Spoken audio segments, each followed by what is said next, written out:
Ang mag-asawang Arjo Ataide at Maine Mendoza ay bumisita nga sa kapapanganak pa lamang na si Christine Hermosa. Excited na nga ang mag-asawa para ma-meet itong si Baby Isaiah.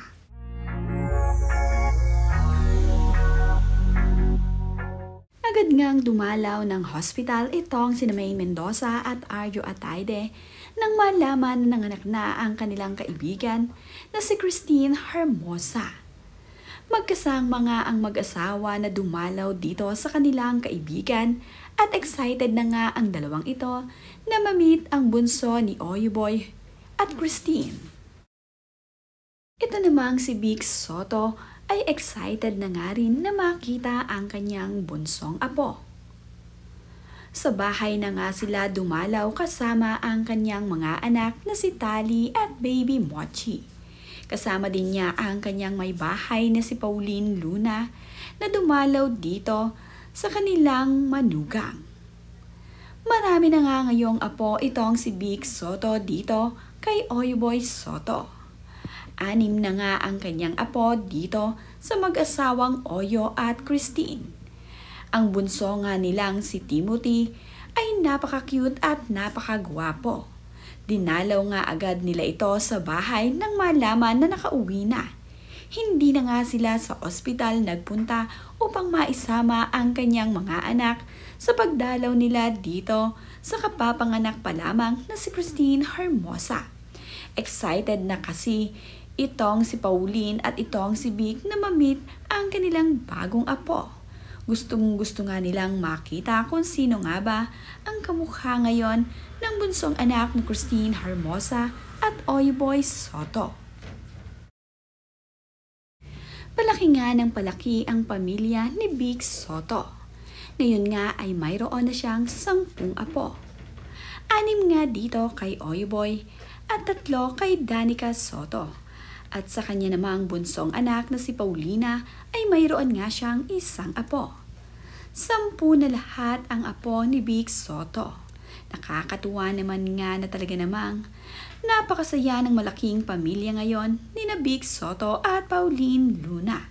Plus mayroon pa siyang napaka-cute na baby na si Mochi na labis na nakatuwaan ng anak na babae ni Christine Hermosa at Oyo. Gusto kasing magkaroon din sana ng kapatid na babae ni Andrea. Ngunit ang ibinigay nga sa kanila ay isang napakalusog na baby boy na okay lamang din kay ate at aalagaan din naman niya ito.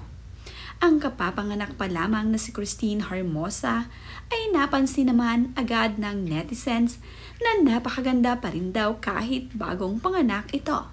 Pati nga ang ate ni Christine ay nakapakomento sa kanyang napakagandang kapatid. Ayon nga dito sa kanyang ate ay,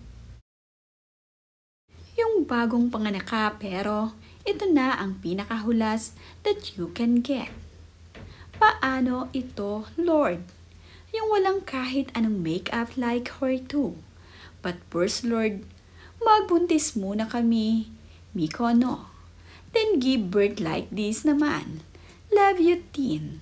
Proud of you. Thank you, Lord, for blessing us with Timothy. Excited to carry you, Timothy. Yan nga ang komento ng ate ni Christine Hermosa na si Kat Hermosa. Bukod nga dito kina Vic Soto, Maine Mendoza at Arjo Ataide ay mayroon ding mga kaibigan itong sina Oyuboy Soto at Christine Hermosa na dumadalaw sa kanila sa hospital habang itong si Christine ay naroroon pa. Mayroon ding mga nagpadala ng mga bulaklak para dito kay Christine na kino-congratulate nga siya. Naggagandahang mga bulaklak nga ang kanilang ipinadadala dito kay Christine. May nagpadala nga rin ng prutas at mayroon pang kasamang burr. Marami ngang nagmamahal dito kay Christine Hermosa. Kaya naman, ang kanyang mga kapamilya, kaibigan ay panay ang dalaw sa kanya at pagpapadala ng mga pagkain at mga bulaklak para dito kay Christine at ikino-congratulate nga siya para sa kanyang ika-6 baby.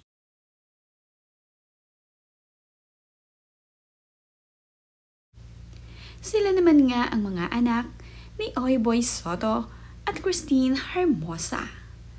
Mga lalaki na naggagwapuhan at mayroon nga silang isang prinsesa sa kanilang bahay.